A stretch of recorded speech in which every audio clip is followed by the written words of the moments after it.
दोस्तों southern railway यानी दक्षिण रेलवे द्वारा अप्रेंटिस के 3150 पदों के लिए भर्ती प्रक्रिया की शुरुआत हो चुकी है। तो ऐसे बच्चे जो केवल 10वीं अथवा 12वीं पास हैं या जिन्होंने ITI करी हुई है वो सभी इसके लिए आवेदन कर सकते हैं।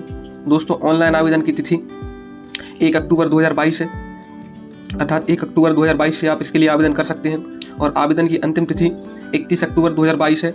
तो आप अंतिम तिथि से पहले ही अपना आवेदन कर दें। चलिए देख लेते हैं इस नोटिफिकेशन में क्या क्या है। तो सबसे पहला जो पॉइंट है उसमें देखिए बताया गया है कि this notification is purely for giving apprenticeship training and not for employment. यानी ये जो नोटिफिकेशन है ये केवल अप्रेंटिस की ट्रेनिंग के लिए है। हालांकि इसका सबसे बड़ा फ़ायदा ये है कि ग्रुप डी की जो वैकेंसी आएगी उसमें 20% सीट्स आपके लिए रिजर्व रहेंगी। दोस्तों 20% सीट्स अगर आपके लिए रिजर्व कर दी जाए तो आप सोच सकते हैं कि आपका कितने कम नंबरों में सिलेक्शन हो सकता है। तो जो बच्चे अप्रेंटिस का कोर्स करते हैं उन्हें रेलवे द्वारा ग्रुप डी में सबसे पहले प्राथमिकता दी जाती है। चलिए देखते हैं अगला पॉइंट क्या है। तो दोस्तों अगला पॉइंट है all communication from carriage works Perambur will be send through SMS और ईमेल। अर्थात दोस्तों कैरेज वर्क्स पेरम्बूर द्वारा भर्ती के रिगार्डिंग जो भी कम्युनिकेशन किया जाएगा वो आपसे SMS और मेल के द्वारा किया जाएगा और जो भी चयनित उम्मीदवार हैं उनकी सूची आप www.southernrailway.indianrailways.gov.in से चेक कर सकते हैं। चलिए देखते हैं नेक्स्ट पॉइंट क्या है।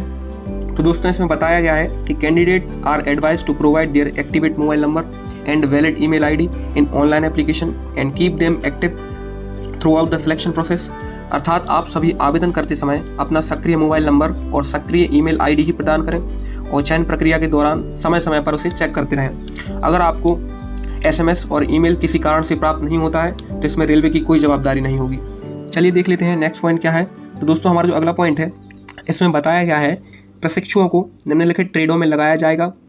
कैरेज व वैगन वर्क्स, लोको वर्क्स, इलेक्ट्रिकल वर्क्स। दोस्तों अर्थात इस पॉइंट में यह बताया गया है कि आपकी योग्यता के अनुसार आपकी ट्रेनिंग किन किन स्थानों पर हो सकती है। तो सबसे जो पहला पॉइंट है वो है A, इसमें फ्रेशर्स के लिए अर्थात 10वीं और 12वीं कक्षा द्वारा आवेदन करने वाले छात्रों के लिए लोकेशन बताई हुई है। अर्थात अगर आपने 10वीं कक्षा से आवेदन किया है तो आपकी जॉब लोकेशन CNW पेरम्बूर रहेगी और आपको निम्नलिखित 3 ट्रेडों में काम दिया जाएगा, फिटर, वेल्डर और पेंटर। दोस्तों अगला जो पॉइंट है वो उन छात्रों के लिए है जिन्होंने PCM, फिजिक्स, केमिस्ट्री, मैथ्स अथवा बायो से 12वीं कक्षा पास की हुई है। तो उनके लिए निम्नलिखित ट्रेडों के अनुसार काम दिया जाएगा। दोस्तों बात करें ex-ITI वालों के लिए तो ex-ITI वालों के लिए रेलवे द्वारा बहुत सारी लोकेशन दी गई हैं। तो सबसे जो पहली लोकेशन है वो है carriage and wagon works Perambur. अर्थात अगर आपने कारपेंटर, फिटर और अन्य दी हुई ट्रेडों से ITI करी हुई है तो आपकी लोकेशन CNW पेरम्बूर हो सकती है। और दोस्तों इस नोटिफिकेशन के माध्यम से आप अपनी जॉब लोकेशन देख सकते हैं कहाँ कहाँ आपकी पोस्टिंग हो सकती है। चलिए देखते हैं अगला पॉइंट क्या है। तो दोस्तों अगले पॉइंट में बताया गया है कि कितने कितने पद आपके लिए रिजर्व रखे जाएंगे। तो फ्रेशर्स के लिए देखते हैं दोस्तों। तो फ्रेशर्स के लिए टोटल 110 पद हैं जिसमें SC कैटेगरी के लिए 15, ST के लिए 8, OBC के लिए 29 और UR के लिए 54 तथा PWBD के लिए 4 पद रिजर्व रखे गए हैं।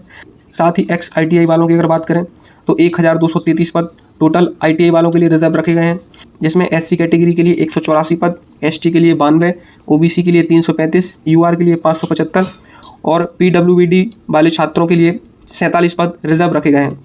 दोस्तों अगला जो आपका पॉइंट है इसमें मेडिकल सर्टिफिकेट के बारे में बताया गया है। तो दोस्तों इसमें बताया गया है कि candidates shall be eligible for engagement as act apprentice duly satisfying the minimum standard of physical fitness specified in schedule 2 of apprentice rule. अर्थात इसका पूरा मतलब यह है दोस्तों कि फिजिकल सर्टिफिकेट की अगर बात करें तो DB के समय आपको अप्रेंटिस एक्ट 1992 के तहत मेडिकल सर्टिफिकेट किसी सरकारी अधिकृत अर्थात गेजेटेड चिकित्सक द्वारा मान्य किया जाएगा जो केंद्र अथवा राज्य सरकार द्वारा संचालित अस्पताल में सर्जन के पद से नीचे का ना हो। तो आप जिला अस्पताल द्वारा किसी गेजेटेड चिकित्सक से अपना सर्टिफिकेट बनवा सकते हैं और DB के समय उसी सर्टिफिकेट को आप रेलवे के सामने प्रस्तुत कर सकते हैं। दोस्तों अगला जो पॉइंट है यह बेंचमार्क दिव्यांग उम्मीदवारों के लिए है। इस पॉइंट में बताया गया है कि इस भर्ती के टोटल पदों के 4% पद बेंचमार्क उम्मीदवारों के लिए रिजर्व रखे जाएंगे। तो दोस्तों दिव्यांगता से रिलेटेड जो भी जानकारी है आप इस नोटिफिकेशन के माध्यम से पढ़ सकते हैं और अगर आपको कोई कन्फ्यूज़न है तो आप संबंधित विभाग को मेल अथवा RTI लगा के भी पता कर सकते हैं कि आपकी जो डिसेबिलिटी है वो कितनी है और उसी के अकॉर्डिंग आप इस पद के लिए आवेदन कर सकते हैं अथवा नहीं। चलिए देख लेते हैं दोस्तों अगला पॉइंट। अप्रेंटिस अधिनियम 1961 के अनुसार न्यूनतम शैक्षणिक एवं तकनीकी योग्यता। दोस्तों यह पॉइंट 10वीं एवं 12वीं कक्षा वालों के लिए है। तो सबसे इसमें जो पहला पॉइंट है वो है फिटर, पेंटर और बेल्टर के लिए, अर्थात ऐसे बच्चे जिन्होंने 10वीं पास करी हुई है उनके लिए 10वीं कक्षा में कम से कम 50% अंक होना ज़रूरी है। और साथ ही वे बच्चे जिन्होंने 12वीं पास करी है उनके लिए भी कक्षा 12वीं में कम से कम 50% अंक अनिवार्य हैं। साथ ही बात करें एक्स ITI वालों की, तो ITI वाले जो छात्र हैं उन्हें कक्षा 10वीं में कम से कम 50% अंक एवं संबंधित ट्रेड में ITI होना अनिवार्य है। दोस्तों अगला पॉइंट है प्रशिक्षण की अवधि, अर्थात आपकी ट्रेनिंग का जो कोर्स है वो कब तक चलेगा। तो वेल्डर ट्रेड का जो कोर्स है वो 1 साल 3 महीने का रहेगा। फिटर एवं पेंटर की अगर बात करें तो इनका कोर्स 2 साल का रहेगा। और मेडिकल लेबोरेटरी टेक्नीशियन की अगर बात करें तो इनका जो कोर्स है अर्थात प्रशिक्षण अवधि वो 1 साल 3 महीने के लिए रहेगी। दोस्तों स्टाइपेंड अर्थात अप्रेंटिस की ट्रेनिंग के दौरान आपको कितना वेतन रेलवे के द्वारा दिया जाएगा, तो आप देख सकते हैं 10वीं कक्षा के लिए 6,000 रुपये पर मंथ, 12वीं के लिए 7,000 रुपये पर मंथ और एक्स ITI के लिए 7,000 रुपये पर मंथ निर्धारित किया गया है। साथ ही दोस्तों एक पॉइंट और आपको बता दें, during the second year of apprentice there shall be an increase of 10%, अर्थात अप्रेंटिस के दूसरे साल में आपकी जो स्टाइपेंड है उसमें 10% की बढ़ोतरी होगी और तीसरे साल 15% की बढ़ोतरी रेलवे के द्वारा करी जाएगी। दोस्तों आयु की अगर बात करी जाए तो कम से कम आपकी आयु 15 वर्ष और अधिक से अधिक 22 अथवा 24 वर्ष होनी चाहिए। और गवर्नमेंट के द्वारा आयु में जो भी रिलैक्सेशन दिया जाता है वो आपको दिया जाएगा, अर्थात OBC के लिए 3 वर्ष, SC ST के लिए 5 वर्ष और बेंचमार्क डिसेबल पर्सन के लिए 10 साल का रिलैक्सेशन दिया जाएगा। दोस्तों अगर बात करें इसकी सिलेक्शन प्रोसेस की तो इसमें आपका कोई भी एग्ज़ाम नहीं लिया जाएगा, अर्थात 10वीं कक्षा और 12वीं कक्षा में आपने जो भी अंक प्राप्त करे हैं अथवा ITI में आपने जो भी अंक प्राप्त करे हैं उसी के अनुसार आपकी मेरिट बनाई जाएगी। तो दोस्तों प्रोसेसिंग शुल्क की अगर बात करें तो OBC और जनरल कास्ट वालों के लिए 100 रुपये निर्धारित किया गया है और SC ST और PWD के लिए कोई भी फीस निर्धारित नहीं करी गई है। तो दोस्तों अगर आप फ्रेशर हैं अर्थात 10वीं अथवा 12वीं पास हैं या फिर आपने ITI करी हुई है और आप रेलवे में अपना करियर बनाना चाहते हैं तो दोस्तों यह आपके लिए बहुत ही अच्छा अवसर है। तो आपसे निवेदन है कि अंतिम तिथि के पहले ही अपना आवेदन पूर्ण कर दें।